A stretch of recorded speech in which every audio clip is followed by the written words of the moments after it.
नमस्कार मित्रांनो, अभ्यासवाणी या चॅनलवर तुमचं स्वागत आहे. अभ्यासवाणी रोज अभ्यास रोज प्रगती. समजा संविधानाने तुम्हाला हक्क दिले, पण ते कोणी पाळलेच नाही तर हक्क कागदावरच राहिले आणि माणूस हेल्पलेस झाला. मग प्रश्न असा आहे, हक्क वाचवणार कोण?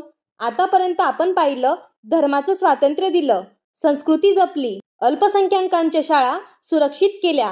पण एवढं सगळं दिल्यावर संविधान इथेच थांबत नाही. ते म्हणतं, जर कुणी तुझा मूलभूत हक्क हिसकावला तर सरळ सर्वोच्च न्यायालयात ये. इथून सुरू होतो कलम 32. डॉक्टर बाबासाहेब आंबेडकरांनी या कलमाला घटनेचा आत्मा म्हटलं आहे, कारण हे कलम आपल्याला मूलभूत हक्कांच्या उल्लंघनाविरुद्ध थेट सर्वोच्च न्यायालयात दाद मागण्याचा हक्क देतं आणि या हक्कांच्या अंमलबजावणीसाठी सर्वोच्च न्यायालय 5 प्रकारचे रिट्स किंवा प्राधिलेख जारी करू शकतं. हे 5 रिट्स आपण सोप्या भाषेत समजूनच घेणार आहोत. पण त्याआधी आपण कलम 32 आणि कलम 226 मध्ये काय फरक आहे ते समजून घेऊया. तर बघा, कलम 32 म्हणजे थेट सुप्रीम कोर्टचा दरवाजा आणि कलम 226 म्हणजे हायकोर्टचा मोठा दरवाजा. समजा तुमच्यावर अन्याय झाला, पण प्रश्न आहे थेट सुप्रीम कोर्ट जावं की हायकोर्ट?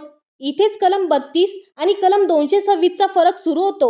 भारतामध्ये 2 मोठे दरवाजे आहेत, एक सुप्रीम कोर्टचा आणि एक हायकोर्टचा. दोन्ही ठिकाणी रिट्स मिळतात, पण जाण्याचं कारण वेगळं असतं. पहिले आपण कलम 32 बघू. समजा तुमचा फंडामेंटल राईट तुटला, उदाहरणार्थ बेकायदेशीर अटक किंवा बोलण्याचं स्वातंत्र्य हिरावलं, तर इथे संविधान स्वतः सांगतं तू थेट सुप्रीम कोर्टला जाऊ शकतोस. म्हणून कलम 32 हा स्वतः एक फंडामेंटल राईट आहे. कोर्ट म्हणू शकत नाही नंतर या, आम्ही बघू, कारण हा तुमचा हक्क आहे, कृपा नाही. कलम 226 म्हणजे हायकोर्टचा मोठा अधिकार. आता वेगळी सिच्युएशन. समजा तुमचा फंडामेंटल राईट किंवा लिगल राईट तुटला, उदाहरणार्थ सरकारी रूलचा गैरवापर, सर्व्हिस मॅटर, ऍडमिशन किंवा लँड डिस्प्यूट. इथे हायकोर्ट मदतीला येते.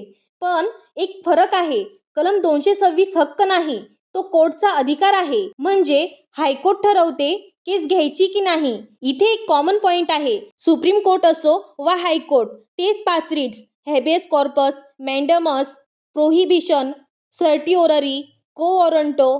फरक रिट्समध्ये नाही, तर फरक हा अधिकाराच्या स्कोपमध्ये आहे.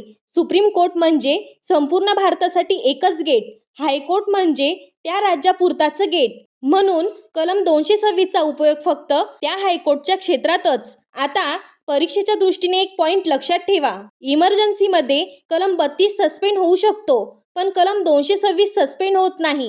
म्हणजे हायकोर्ट इमर्जन्सीमध्येही लोकांचे हक्क वाचवू शकते.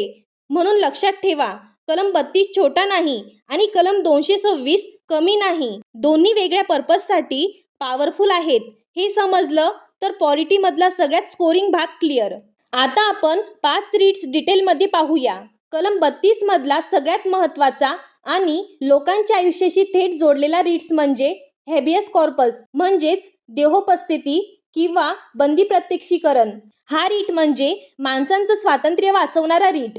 हेबियस कॉर्पस म्हणजे नक्की काय?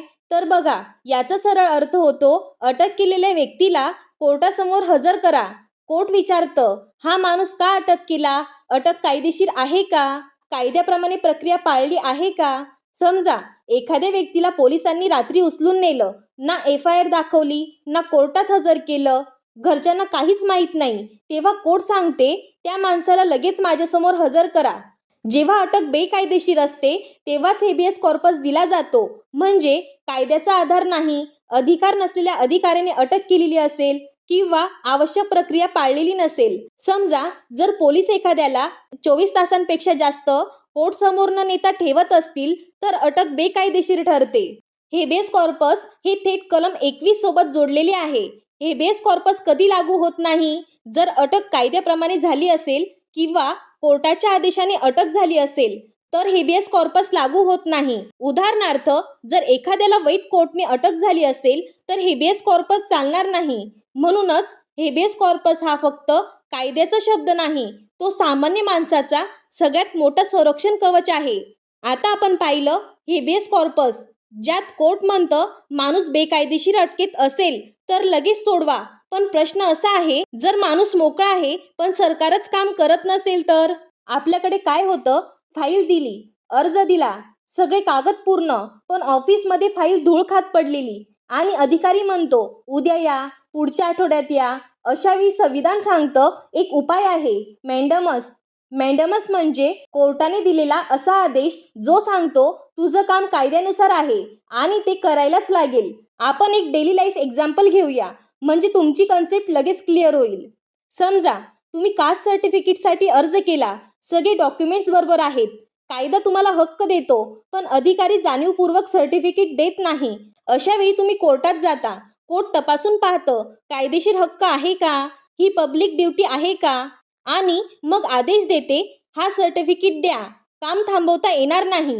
आता हे लक्षात ठेवा, मॅन्डमस फक्त सरकारी अधिकारी किंवा पब्लिक ऑथॉरिटीवरच लागू होतो, प्रायव्हेट व्यक्तीवर किंवा पर्सनल कामासाठी नाही. हेबेस कॉर्पस हे माणसांचं स्वातंत्र्य वाचवतो आणि मॅन्डमस सरकारला जबाबदारीची आठवण करून देतो. तर आज आपण समजून घेतलं कलम 32 संविधानाचं हृदय, कलम 32 आणि कलम 226 मधला खरा फरक, आणि दोन महत्त्वाच्या रीड्स, हेबियस कॉर्पस आणि मॅन्डमस. म्हणजे कोर्ट फक्त हक्क देत नाही तर हक्क मिळवूनही देते. पण इथेच गोष्ट संपत नाही, कारण अजून 3 रीड्स उरलेत. प्रोहिबिशन, चुकी आधीच थांबवणारी. सर्टिओररी, चुकीचा निर्णय रद्द करणारी. को वॉरंटो, तू कोण आहेस असा प्रश्न विचारणारी. आणि याचबरोबर कलम 33, 34 आणि 35 हे डिटेलमध्ये पाहणार आहोत. हा व्हिडिओ उपयुक्त वाटला असेल तर चॅनलला लाईक, शेअर आणि सबस्क्राईब करा. अभ्यासवाणी म्हणजे कन्सेप्ट बेस्ड लर्निंग. थँक्यू. अभ्यासवाणी, रोज अभ्यास रोज प्रगती.